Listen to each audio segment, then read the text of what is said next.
우리가 살아가면서 수많은 선택을 합니다. 우리가 크고 작은 선택들. 그런데요, 그 선택에는 분명히 책임이 따르고 결과가 따라오게 돼 있지요.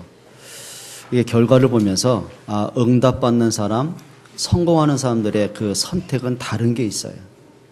여러분도 한번 그렇게 한번 해보세요. 우리가 그냥 쉽게 편한 거, 좋은 거, 이렇게 이익되는 것만 이렇게 선택하는 것도 있겠지만은 정말 이게 진짜 어느 것이 더 중요한 거냐. 어느 것이 더 중요한 거냐. 그리고 이게 진짜 나한테 꼭 필요한 거냐. 내가 이걸 선택하면 가치가 있는 거냐. 여러분 한번 생각해 보셔야 됩니다. 그러니까 사람들은 의외로 보면요, 거의 쉽게 생각하고 쉽게 선택을 해요. 우리 학생들이 그렇잖아요. 그래요. 학생인데 마땅히 공부할 시간과 또 이게 여가 시간을 이용해서 노는 시간도 있어야 되잖아요. 근데 대다수의 학생들이 학교 딱 끝나고 집에 오면 선택을 합니다. 주로 뭐부터 선택할까요? 거기다가 친구들끼리 노는 거, 집에 오면 잠자는 거, 게임하는 거, 이제 그거 선택을 하는 거예요. 나쁜 거 없겠죠. 근데 그 선택들이 계속 연결이 된다면 어떻게 되겠어요? 그게 이제 학생으로서의 헛된 시간들을 허비하는 거예요. 그럼 놀기도 해야 되겠고, 뭐 시간 나면 게임도 해야 되겠지만은, 그래, 내가 오늘 해야 될 게 있잖아요. 진짜 중요한 게 있잖아요. 오늘 꼭 내가 꼭 마무리해야 될 게 있잖아요. 시급한 게 있잖아요. 그게 선택하는 사람들의 기준들이란 말이에요. 자, 그러면 어른들은 더 하겠죠. 여러분들이 어느 날 보면은 내가 나이가 50이 지나고 60이 지났는데 나는 왜 이렇게 살아왔을까? 왜 이렇게 살아왔을까? 그런 분들 굉장히 많죠.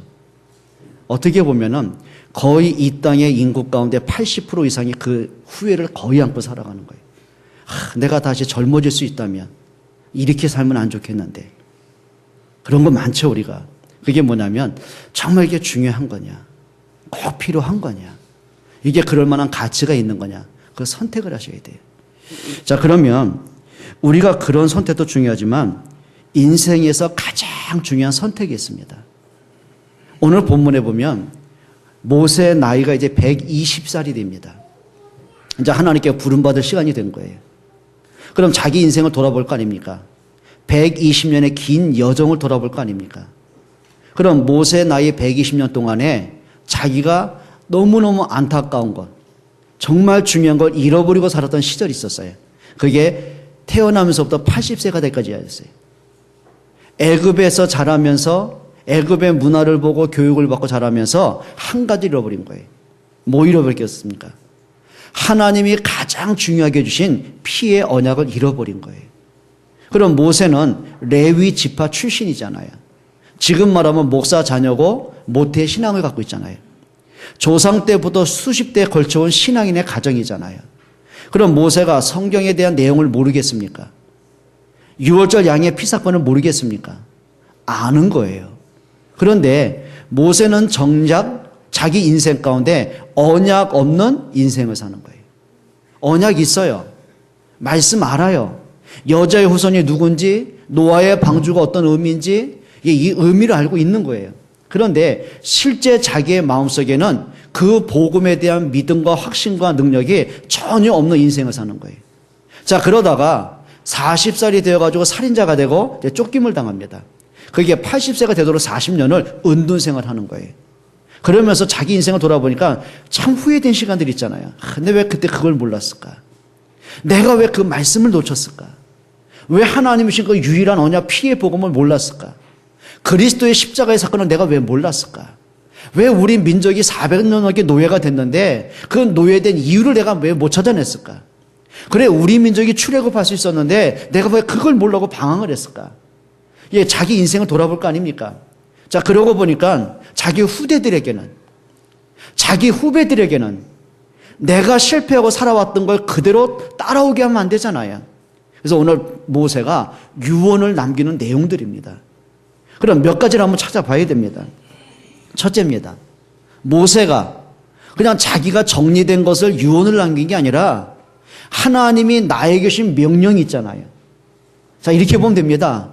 하나님이 아담과 하와를 창조하면서 하나님에게 주신 명령이 있잖아요. 하나님의 형상 가진 자만이 들어야 될 명령들이 있잖아요. 에덴 동산에 풍요롭게 살고 있지만은 그 에덴을 축복으로 지킬 수 있는 하나님의 명령이 있잖아요. 그래야 하나님의 생명을 누리고 은혜를 누리고 행복을 누리고 축복을 누릴 수 있는 하나님의 명령과 규칙이 있잖아요. 근데 아담이 그걸 잃어버린 거예요. 그 결과로 하나님을 만나야 될 사람이 하나님을 떠난 결과로 이 땅에 사망이 들어왔잖아요. 그럼 또다시 하나님은 생명 얻는 길을, 그래야 하나님이 구원의 길을, 가정 문제 해답을, 자녀를 살리는 길을, 운명을 바꾸는 길을, 죄와 저주에서 생명 얻는 길을 하나님이 주셨단 말이에요. 근데 요셉이 죽고 난 이후에 그 후대들이 그 명령을 또 어긴 거예요. 애굽에 살아가면서 애굽의 그 풍요로움에, 애굽의 우상 문화에, 애굽의 향락 문화에 점점 마음을 뺏기고 생각을 어지럽히고 하나님을 떠나게 되고 언약을 잃어버리고 자기도 모르게 노예가 됐단 말이에요. 그것이 언 430년의 세월이 흘러간 거예요. 한 맺힌 인생. 그래, 나는 태어나면서부터 노예인데 내 자식만큼은 노예가 되면 안 되는데, 근데 그걸 해결할 수 있는 힘이 없는 거예요. 사랑하는 자녀가 태어나는데 이게 또 노예라. 그게 430년 길이란 말이에요. 그럼 모세가 알았잖아요. 출애굽의 능력을 봤잖아요. 그러면 너희가 또다시 옛날 길로 갈 거냐? 그래, 너희 조상들이 왔던 그 우상의 길로, 멸망의 길로, 노예가 될 수밖에 없는 실패 길로 갈 거냐? 차단해라. 그 길로 가지 말고 말씀 따라가라. 하나님의 명령을 가슴에 담아라. 네가 은혜 받는 길로 가라. 원래 인간의 창조의 법칙을 따라가봐라. 그게 지금 모세가 하는 독촉이란 말이에요. 그게 하나님의 명령입니다. 근데 그 명령이 뭐 다양하고 복잡한 게 아니에요. 너무 단순하고 간단한 거란 말이에요. 오늘 16절 한번 같이 읽어보겠습니다. 같이 읽습니다. 곧 내가 오늘 내게 명령하여 내 하나님 여호와를 사랑하고 그 모든 길로 행하며 그의 명령과 규례와 법도를 지키라 하는 것이라. 이게 무슨 얘기죠? 오늘 내가 너에게 명령한다. 그래서 막 부탁하고 사정하는 게 아니에요. 그래, 내가 120년 삶의 결론을 보니까 내가 하나님의 말씀을 떠났던 나의 인생과, 그래, 내가 말씀에 붙잡혔던 나의 인생이 이런 차이가 있다. 너희가 그러면 내가 80년 인생을 지치고 헤매고 방황했던 그 길을 따라오지 말고 진짜 너희가 말씀 앞에 서라. 내가 이걸 명령한다. 부탁이 아니에요. 명령이에요. 오늘 뭐라 그랬죠? 내 하나님 여호와를 사랑해라. 아담과 하와는 에덴에서 풍요로움을 누리고 축복을 다 누리고 있잖아요. 근데 아담과 하와는 에덴을 사랑하면 안 돼요. 그 물질의 풍요로움을 누릴 수 있으되 그 물질을 사랑하면 안 돼요. 그 환경을 사랑하면 안 돼요. 성경은 뭐 하나님 명령하시거든요. 네가 에덴을 사랑하고, 그런 적이 없어요. 에덴을 뭐 하랬어요? 네가 다스려라. 정복해라. 여러분, 다스리고 정복할 것을 사랑으로 바꿔버린 거예요. 아담과 하와가 착각을 한 거예요. 그래, 나의 행복이 에덴에서 오는 거구나. 오늘 나의 풍요로움이 에덴 때문이구나. 그게 착각이에요. 아담과 하와의 행복은 에덴에서 오는 게 아닙니다. 그 에덴에서 하나님을 만나고 하나님께 예배하기 때문에 오는 행복이란 말이에요. 그럼 아담은 에덴을 사랑하면 안 돼요. 뭘 사랑해야 돼요? 그 에덴을 선물로 주신 하나님을 사랑하는 거예요. 저는요, 가끔도 이렇게 해서 뭐 소름 끼치고 섬찟할 때가 있어요. 애완견 필요하죠. 저도 개 참 좋아하거든요. 저 어릴 때 집에서는 그 토종 개를, 똥개, 일명 똥개 아닙니까? 그거 키웠어요. 얼마나 좋든지요. 학교만 갔다 오면 개 데리고 놀기도, 산책도 하고, 개밥을 타주기도 하고, 개가 싼 똥도 치우기도 해보고요. 근데 어느 날 개가 없어졌어요. 저녁이 됐는데 아버님 친구들이요, 10대뿐이 모여 드신 거예요. 뭔가 맛있게 잔치를 하고 계시는 거예요. 그러니까 저도 이제 껴서 먹었잖아요. 뭔지 모르면 맛있더라고요. 그러니까 제가 여쭤봤죠. 아버지, 우리 집에는 누렁이 어딨냐고. 네가 먹은 게 누렁이라는 거예요. 그게 일명 개탕 보신탕이란 말이에요. 일주일을 울었어요. 일주일을. 그걸 왜 잡아 드셨냔 말이에요. 그리고 내가 좋아했던 개가 개고기를 내가 먹었잖아요. 그 이후로에 제가요, 보신탕 쳐다보지도 않았어요. 보신탕 좋아하는 인간들 내가 인간으로 안 봤어요. 근데 어느 날 성경을 보면서요, 아, 이게 헛된 거구나, 이게. 그래, 개는요, 드시라고 있는 거예요. 왜요? 웃어요? 여러분, 이게요, 저는 개대가 다녀서 운전할 때 막 개 품이 안고 막 목사도 죽으려면 지 혼자 죽지요. 왜 개를, 아이고, 하는 말이요. 저는 저희 누님과 때 얘기 가면 화가 나는 게 있어요. 방문하고 이제 밥 먹잖아요. 누님이 개한테 얘기합니다. 이름 부르면서요. 가서 삼촌 밥 먹으라고 그래. 나는 개새끼 조카를 둔 적이 없어요. 그리고 하는 말이야. 아빠 식사하시라고 그래. 근데 이게 얼마나 영특한지요. 방문을 열고 들어가서 바지춤을 자꾸 끌고 와요, 이렇게.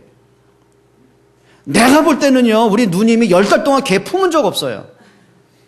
그거는 아끼고 그래. 그래서 이런 게 있더라고요. 사람이 속이 허할수록, 뭔가 모르게 외로울수록 뭔가 집착하는 게 있는 거예요. 하나님은 개를 사랑하라고 한 적 없어요. 다스리고 정복해야 되는 거예요. 오늘 성경에 뭐라고 하는지 아십니까? 그래, 너희가 요셉 이후에 풍요롭지 않았더냐? 너무 배부르고 너희가 원하는 모든 걸 이루지 않았느냐? 그래, 애국과 전세가 너를 보고 부러운 대상이 아니었느냐? 성공자가 아니었느냐? 근데 결과가 뭐냐? 그 성공 때문에, 그 풍요로움 때문에 하나님을 잊고 살지 않았느냐? 그럼 너희의 재산과 실력과 명예와 성공이 너희를 구원했더냐? 운명을 바꿨더냐? 너희가 예배 대상, 사랑의 대상을 바꾸지 않았느냐? 그러니까 모세가 그 얘기하는 겁니다, 지금. 너의 하나님을 사랑하라. 우리 혜원이가 이제 멀잖아, 30을 바라보잖아요. 그렇죠. 저 아기가 저기 이제 30을 바라보고 있다니까, 이제 몇 년 후에. 근데 저 아이가 철없이야. 엄마가 사준 가방 선물을 보면서 너무 사랑스러우고 이쁘고, 엄마가 그걸 좀 만져보려면 뭐 소리치고 악을 쓰고. 혜원아, 그러지 마. 그럼 너 가방 볼 때마다 뭐 해야 되겠어요? 그래, 엄마가 나한테 선물하셨는데. 그래, 엄마가 나이가 드시고 내가 어른이 되고 나서도 엄마는 나 뺄게 관심이 없어. 그럼 나는 이거 어떻게 갖고 사랑을 갚아야 되지? 혜원아, 맞지? 그게 맞는 거예요. 그런데 엄마는 전혀 무시하고 관심 없고, 선물만 받고 너무 애지중지하고, 그게 문제예요. 우리 김혜연 집사가 주애를 안고 있잖아요. 또 사모가 안고 있네. 그래, 주애를 품고 키우잖아요. 그러면 주애가 입은 옷을 보고, 옷이 이쁘다. 어쩜 옷이 이렇게 명품일까? 애가 옷을 입으려고 그러면 입지 말라고 그러고, 때 탄다고 그러고, 그걸 정신병이라고 하는 거예요. 그 옷을 왜 줬어요? 내 사랑하는 아이가 입어야 되니까요. 내 사랑하는 아이가 옷을 입고 보니까, 그럼 애가 넘어졌어요. 넘어져서 옷이 찢어질 수 있잖아요. 그럼 옷이 찢어졌단 말은 애도 살이 찢어졌다는 얘기인데요. 그래, 애가 다치고 피 흘린 건 전혀 관심 없고 옷 찢어진 것만 탄식하고 금식하면 되겠습니까? 그게 실패자 아닙니까? 왜 그렇습니까? 엄마에게는 옷을 사랑하는 게 아니에요. 옷을 입고 좋아하는 아이가 사랑스러운 거예요. 맞습니까? 오늘 모세가 그 말하는 겁니다. 너의 하나님 여호와를 사랑해라. 여러분, 진짜 하나님 사랑할 수 있기를 축원합니다. 근데 그 사랑이요, 단순한 게 아니더라고요. 오늘 30장 6절 한번 읽어보세요. 내 하나님 여호와께서 내 마음과 내 자손의 마음에 뭘 베푸사? 할례를 베푸사. 여기 할례는 뭐냐면 구별됐다는 거예요. 그 말은 뭐죠? 하나님이 너의 마음을 구별하셨다.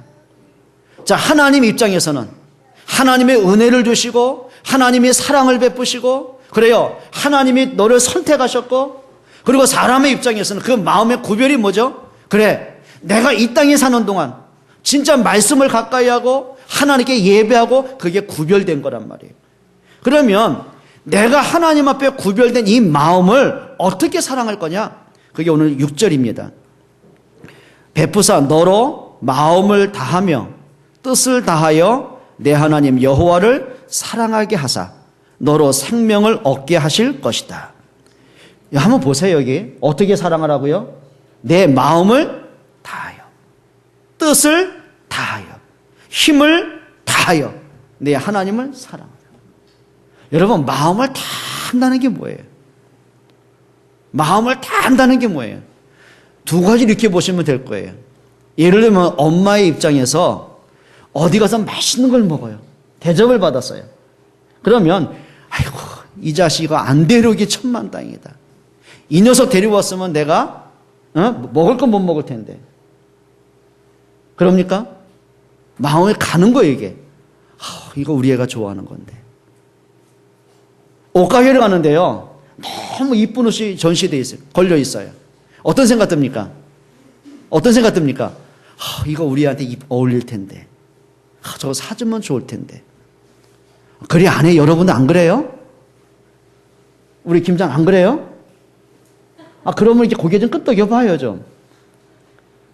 여러분, 그게요, 이상하죠? 마음이 가는 거예요. 집에 아이가 혼자 있어요.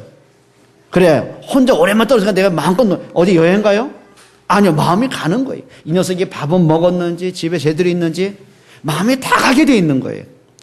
그게 사랑한다는 얘기예요. 뭐라 그랬어요? 마음을 뭐 하고요? 다 하고. 여러분의 마음이 하나님을 향하기를 축원합니다. 다 한다는 말은 두 가지 또 두 번째 의미가 있어요. 예를 들면 이겁니다. 우리가 1년 360일 매일같이 매 순간마다 하루 24시간 우리가 항상 믿음이 충만하겠습니까? 안 그렇죠? 믿음도 있을 수 있지만 불신앙할 때도 있잖아요. 그렇죠? 내가 하나님께 늘 감사하면 되겠습니까? 염려는 안 되겠습니까? 하나님의 말씀을 가까이 할 수도 있지만 말씀을 우리가 멀리 할 때도 있지 않습니까? 그 말은 뭐냐면 내가 은혜 속에 있고 응답받는 시간표도 있겠지만은 내가 너무 연약해서 흔들릴 수도 있고 방황할 수도 있고 넘어질 수도 있고 시험 들고 갈등할 수 있다는 거예요. 근데 다 한다는 말이 뭡니까?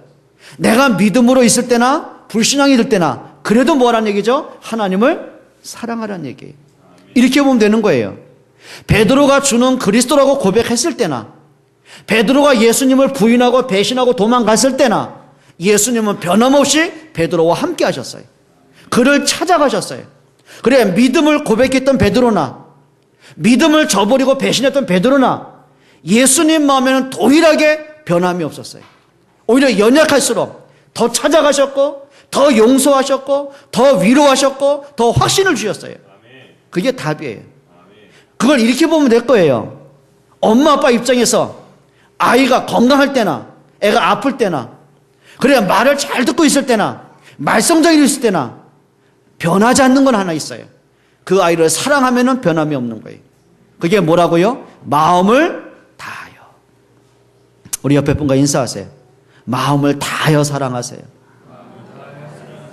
마음을 나누면 안 돼요. 이렇게 보면 됩니다. 요셉이 집에 있을 때나 형들에게 어려움을 당할 때나 노예로 팔려가서 고통을 겪을 때나 억울하게 누면서 감옥에 갔을 때나 그리고 총리로 성공의 자리에 있을 때나 변함없는 게 하나 있었어요. 그 마음에 하나님을 향한 마음, 하나님의 말씀을 가까이 하는 마음, 하나님께 경배하는 그 마음 변함이 없었어요. 그게 뭐예요? 마음을 다하여 주 너의 하나님을 사랑해라. 여러분 진짜 하나님 사랑할 수 있기를 축원합니다. 오늘 16절에 뭐라 했죠? 그 모든 길로 행하여 그랬어요. 모든 길로 행하라. 우리가 가는 길이 있잖아요. 인생의 길이 있고 신앙의 길이 있잖아요. 예를 들면 이런 겁니다. 정치인이 됐으면 정치인이 가는 길이 있잖아요. 근데 이게 맨날 탐욕만 취하고 그래야 자기 욕심만 취하고 국민도 안중에 없고 나라에 대한 안중도 없고 아무것도 없어요. 그게 실패자예요. 그걸 역적이라고 하는 거예요. 오늘날 그런 역적들 때문에 나라에 위기가 온 거 아닙니까? 그렇죠. 선장으로 세워놨으면 선장이 가는 길이 있잖아요. 그래 어떤 위기가 오고 배가 파손돼가지고 지금 전복이 됐다 할지라도 배가 가라앉고 죽음 직전에 있다 할지라도 자기가 가는 길이 있잖아요. 승객들을 살려야 되잖아요. 그런데 이 사람은 가만히 있으라고 말해놓고는 자기 혼자 살아났어요. 그것도 옷 입을 시간이 없어서 너무 다급하니까 팬티바람에 그것도 시커먼 거 입고 나왔더라고요. 그래요. 알바생인데 이 사람은 승무원이었어요. 그 그 다급한 시간에 아이들이 그 사람 걱정해주고 언니는 안 나가요? 이 사람이 얘기한 겁니다. 승모는 맨 나중이야. 나는 너희들 다 구조하고 그 다음에 나갈게. 그리고 시신이 돌아온 거예요. 여러분 그 생각 있잖아요. 그게 가는 길이에요. 오늘 모세가 그 얘기하는 겁니다. 네 그 모든 길로 행해라. 아담과 하와가 하나님께 은혜를 받고 창조가 됐잖아요.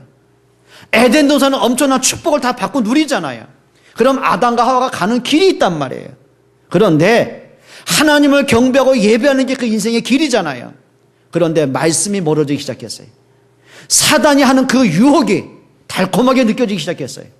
그 길을 어긋난 거예요. 여러분 죄라는 게 뭔지 아십니까? 하마르티아. 내가 화살을 쏘는데 이 화살이 관역을 맞춰야 되잖아요.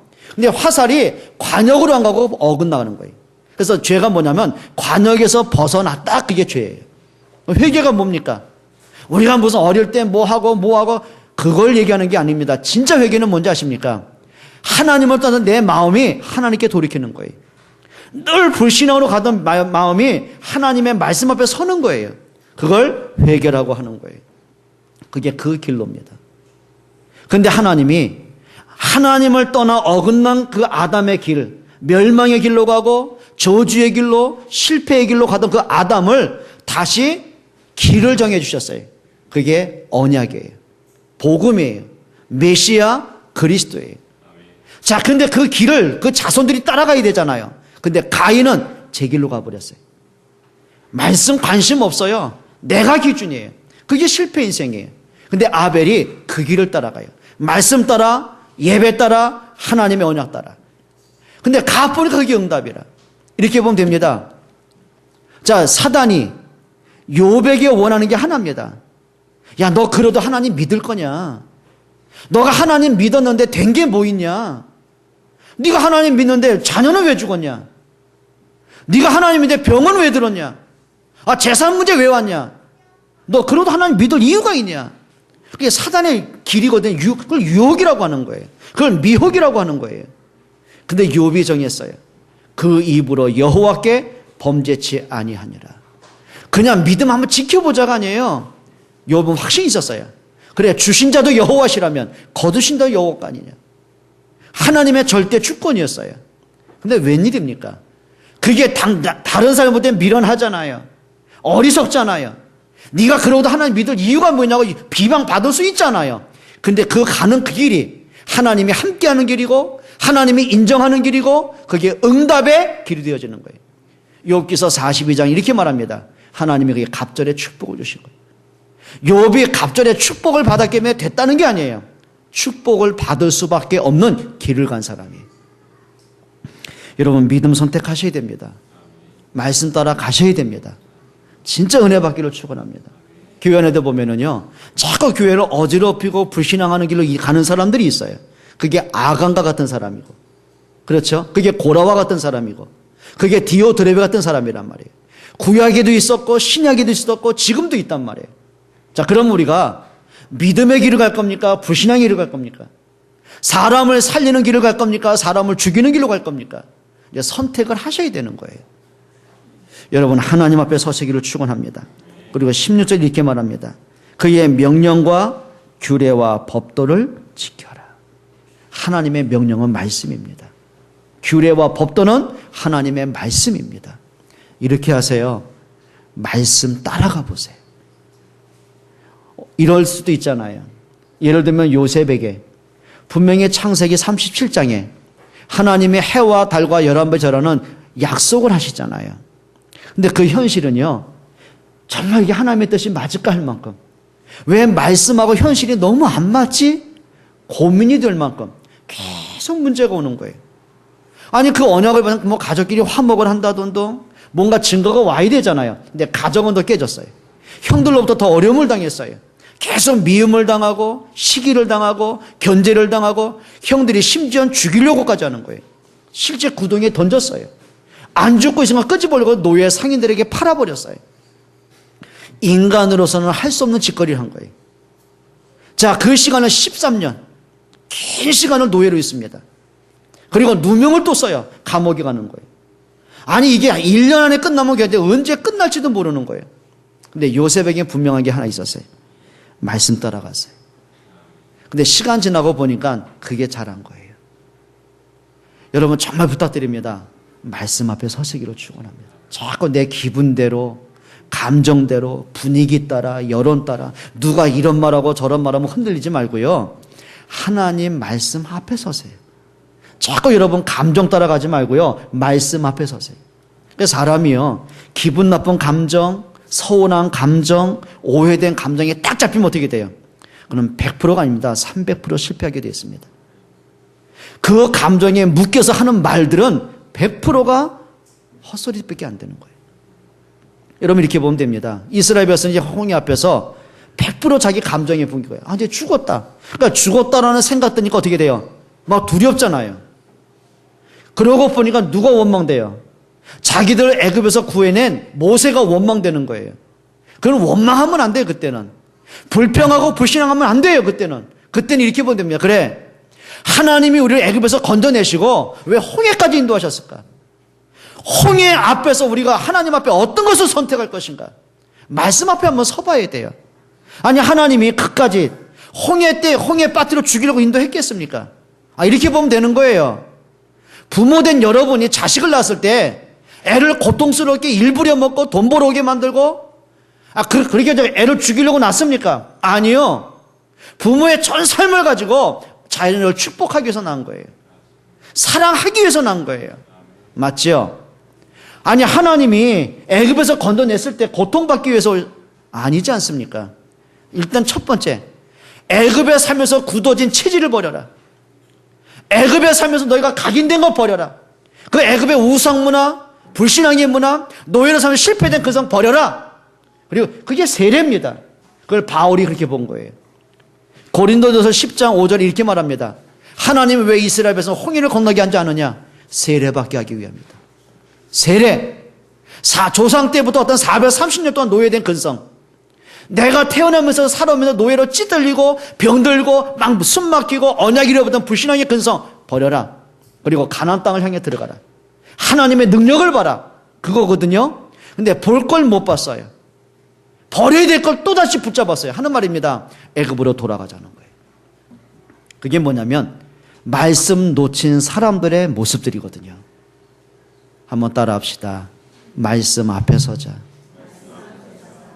자, 말입니다. 생각 깊이 하셔야 됩니다. 크게 두 번째입니다. 하나님의 명령을 따라서 오는 약속이 있습니다. 오늘 10절에 내가 생존하며. 그거는 숨쉬고 산다는 게 아니에요. 언약이 뭔가를 체험하는 인생이에요. 그래요. 내가 붙잡았던 말씀들이 이렇게 성취되고 있구나. 그게 생존이에요. 요셉의 생존이 뭐였어요? 노예로 팔려와서 보니까 이게 노예로 온 게 아니구나. 이게 하나님이 나를 애굽에 파송하신 거구나. 그래, 경제를 배우라고 미리 앞서 보내신 거구나. 그래, 하나님 나를 노예로 애굽에 들여보낸 것은 그래요, 천하만민의 생명을 구원하기 위해서 나를 들여보내신 거구나. 그게 생존이에요. 말씀이 확인되고 말씀이 응답이 되고 말씀이 성취되는 그게 생존이에요. 여러분, 우리가 80년을 살든 100년을 살든 살아있는 동안에 하나님 앞에 은혜의 인생이 되시기를 바랍니다. 우리가 숨만 쉬었다고 살았다고 보겠습니까? 저는 이렇게 봅니다. 저 돈 많은 사람이 진짜 살았다고 보십니까? 그렇지 않습니다. 여러분, 진짜 한번 그들의 삶을 한번 보라고요. 진짜 행복합니까? 진짜 행복한 사람이 누군지 아십니까? 하나님과 방향 맞춘 사람이에요. 그러면서 뭐라 하죠? 네가 번성할 것이다. 뭐 가족이 많아질 것이다. 그걸 얘기하겠습니까? 아닙니다. 여러분 때문에 복음의 사람이 계속 일어나는 거예요. 믿음의 사람이 계속 일어나는 거예요. 생명 얻는 사람이 계속 일어나는 거예요. 또 가깝게는 언약 가진 부모를 통해서 자녀들에게 언약이 전달됐을 때 그 자녀들이 번성해지는 거예요. 부모가 있잖아요. 평생을 살면서 자녀를 지켜보잖아요. 근데 막 가슴 저리고 막 숨 막히고 막 답답해하고 탄식하는 그런 사람도 있겠지만은요. 하나님이 어떻게 저런 아이를 내게 주셨을까? 어떻게 하나님이 저 아이를 저렇게 축복하실까? 야, 하나님이 이렇게 함께하고 계시는구나. 참 감사하다. 그게 번성이에요. 여러분의 이런 번성의 축복이 있기를 축원합니다. 그러기 위해서 여러분 진짜입니다. 하나님 명령 앞에 서세요. 말씀 앞에 서세요. 그리고 16절에 뭐라고 그러죠? 내 하나님 여호와께서 내가 가서 차지할 땅에서 내게 복을 주실 것이다. 하나님의 약속은 가나안 땅입니다. 그게 지나가는 얘기가 아니라는 거예요. 그게 뭐죠? 하나님의 약속이고 하나님의 지키실 축복이에요. 여러분 진짜 말씀의 축복 누리시기를 바랍니다. 우리 기업 산업에 하시는 분들 진짜 언약 잡으세요. 어떻게 하면 내가 좀 더 좀 늘려볼까? 재산 좀 늘려보고 막 고민도 하세요. 그런데요, 언약 잡으세요. 이 기업은 하나님이 내게 맡기신 것이다. 진짜 복음 때문에, 교회 때문에, 전도와 선교 우리 후대 때문에 내게 주신 축복의 기업이다. 여러분 진짜입니다. 네가 차지할 땅에서 뭘 얻을 것이며 복을 주실 것이며. 여러분 하나님이 축복할 사람이 돼야 돼요. 우리 학생들이 공부하는 게 그냥 막 힘들고 지겹고 빨리 뭐 그냥 졸업하고 그렇게 하면 안 돼요. 하나님이 여러분을 주는 학업에 축복하게 하셔야 돼요. 그래 하나님 나에게 복음 엘리트로 준비하는 시간표다. 나를 이 시대의 전문인으로 세우기 위한 하나님의 주신 시간표다. 그럼 그 축복을 내 것으로 만들어야 돼요. 어떻게 할 거예요? 대충 할 거예요? 그걸 목숨 걸고 해야 되는 거예요. 해야 돼요. 우리 여기 젊은 친구들 있잖아요. 저는 진짜 안타까운 게 뭐냐면 그냥 살아가는 친구들이에요. 내 자식이든 내가 함께 지도하는 우리 아이들이든 진짜 화날 때가 있어요. 너무 시간을 허비해요. 그냥 맨날 자기가 젊을 줄 알아요. 아니요. 저요. 우리 다 느끼는 거 아닙니까? 연세 드신 분들. 언제 보니까 이렇게 됐더라고요. 진짜예요. 어제도 우리 그 청소년 신학원에서 홈커밍데이를 했어요. 벌써 17년 전에 시작된 아이들이 벌써요. 그때 중학생, 고등학생들이 벌써 35, 36. 어떤 여학생들이요. 난 기억에 애들 중학생, 고등학생밖에 생각 안 나는데 애를 셋을 끌고 왔더라니까. 업고 안고 데리고. 나보다 야 너가 내 누나 같다 했더니 웃더라고요. 아빠가 돼 있고 전문인 돼 있고 야 응답에 대해 다 힘든 거 있죠. 내가 이렇게 보면서요. 참 그래서 제가 어제 그랬다니까 참 나 하나님께 회개할 게 많다. 내가 너희를 보니까 너무 미안한 게 많다. 목사님은 시간 갈수록 젊어지고 멋있어지는데 너희는 시간 갈수록 늙어지는구나. 참 회개할 게 많다. 근데 걔들이 인정했어요. 목사님 17년 전 그대로라는 거예요. 누가 저를 쉬운 여서로 봐요. 얘랑 나랑 가면은 얘가 내 형 같다니까. 안 그래요? 비웃을 줄 알고 얘기합니다. 금방입니다. 우리 혜연이가 저렇게 언제까지 예쁜 20대 아닙니다. 50년 후딱 갑니다. 혜원이가 50년 후에 밥 먹다가 그리 아직 되지 않지만 밥 먹다가 뭐가 껴 하고 밥 먹다 빼가지고 흔들고 또 낀다니까. 금방 옵니다. 못 얘기하면 뭐라고? 보청기 오는 게 좋아 이러거든. 새벽 3시 되면 잠이 안 와가지고 언제 이런다니 금방 온다니까요. 나 우리 젊은이들 보면 너무 화가 나는 게 그거예요. 늘 젊을 줄 알아요. 젊을 때 준비하세요. 아멘들 해 이놈들아. 정말이에요. 나 우리 아이들 진짜 화나는 거. 나 그거더라고요. 여러분 부탁드립니다. 젊을 때 준비하세요. 그게 뭐예요? 내 하나님이 주신 현재의 시간표를 내가 받을 축복하고 다른 거 바꾸면 안 되잖아요. 여러분의 삶을 통해서 더 복음이 선명해지고 전도의 문이 열려지고 선교사들이 힘을 얻고 우리 후대들 아이들이 여러분 때문에 발판을 삼아서 더 멀리 세계를 뛰고 이런 멋있는 사람 돼야 되잖아요. 옆에 분에게 좀 인사하세요. 좀 멋있게 삽시다. 그냥 쫀쫀히 그러지 말고 좀 멋있게 내 자식 키우고 내 아이만 내 새끼입니까?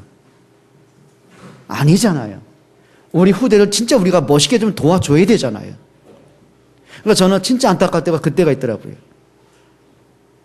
그러니까 제일 가슴 아플 때가 진짜 그럴 때. 전에 한번 말씀드렸잖아요. 은총이가 저한테 물어보더라고요. 아빠 꼭 필요한 게 뭐냐고. 바로 얘기했습니다. 아빠는 돈이 필요하다고. 얘가요 쳐다봐요. 속물처럼 쳐다보더라니까. 왜 그런지 이유를 설명했어요. 내가 지금 청소년 사역을 하면서 진짜 너무 안타까운 아이들. 너무 안타까운 너무 많은 거예요. 뭔가 조금만 도와주면 이 아이들이 진짜입니다. 성공할 수 있는 아이들이거든요. 근데 부모들이 힘이 없는 거예요. 특별히 목회자 자녀들, 선교사님 자녀들. 뭐 다른 일을 할 수가 없잖아요. 너무 어렵잖아요. 근데 이 아이들이요, 아이들이, 목사님 자녀, 청소년, 그 선교사님 자녀들이요, 거기다가 언젠가는 은혜 받고 돌아올 날이 있겠지만은 애가 복음을 깨닫기까지는요, 부모 원망하는 거예요. 당신이 목사면 목사지 왜 나한테까지 힘들게 하냐는 거예요. 애들 그런데 굉장히 많습니다. 그냥 반항이에요. 그러니까 제가 하는 선교사님 아이는 얘는 예배 시간 되면 그냥 안 들어와요. 언제 들어오냐면 아빠가 꼭 설교할 때쯤 술 이빠이 먹고 들어와요. 빌들빌들 들어와요. 왜냐하면 아빠 너 한번 골탕 좀 먹어봐라 그거예요. 그리고 와가지고 애들 뒤도 툭 치고 가는 거예요. 그리고 중간쯤 되면 이렇게 흔들고 나가요. 이렇게. 아빠 나간다 엿 먹어라 그 말이에요. 그랬던 아이가 지금은 그 교회에서 전도를 제일 많이 하고 있더라고요. 그게 바로 우리 아시죠? 누군지? 여러분 정말 부탁합니다. 그냥 막연하게 도와주자는 게 아니잖아요. 여러분 응답받기를 축원합니다. 여러분의 인생이 축복이 되셔야 돼요. 하나님의 축복할 수 있는 그릇을 좀 만드셔야 돼요. 그런데 세 번째로요. 하나님의 경고가 있어요. 그게 오늘 본문의 내용들입니다. 17절 한번 보세요. 30장 17절입니다. 그러나 내가 만일 마음을 돌이켜 듣지 아니하고, 돌이켰단 말은 뭐냐면 말씀을 떠났다는 얘기예요. 듣지 아니하고 유혹을 받아 다른 신들에게 절하고 그를 섬기면 뭐 하겠다고요? 10번 내가 오늘 너에게 선언한다. 선언한다. 뭘 선언하죠? 너희가 반드시 뭐 할 것이다? 망할 것이다. 너희가 요단을 건너가서 차지할 땅에서 너희의 날이 길지 못할 것이다. 그러니까 모세가 너희를 망해라 그 말이 아니잖아요. 그 말은 뭐죠? 이런 길로 가지 마라. 요셉이 죽고 난 이후에 너희 조상들이 마음을 돌이켜서 하나님을 떠나지 않았느냐? 말씀 떠나지 않았느냐? 그 결과가 뭐냐? 애굽에 노예된 거 아니냐? 나는 너희가 그 길로 가지 않기를 원한다. 그게 모세예요. 안타까운 심정이에요. 가깝게는 자기 인생을 얘기하는 거예요.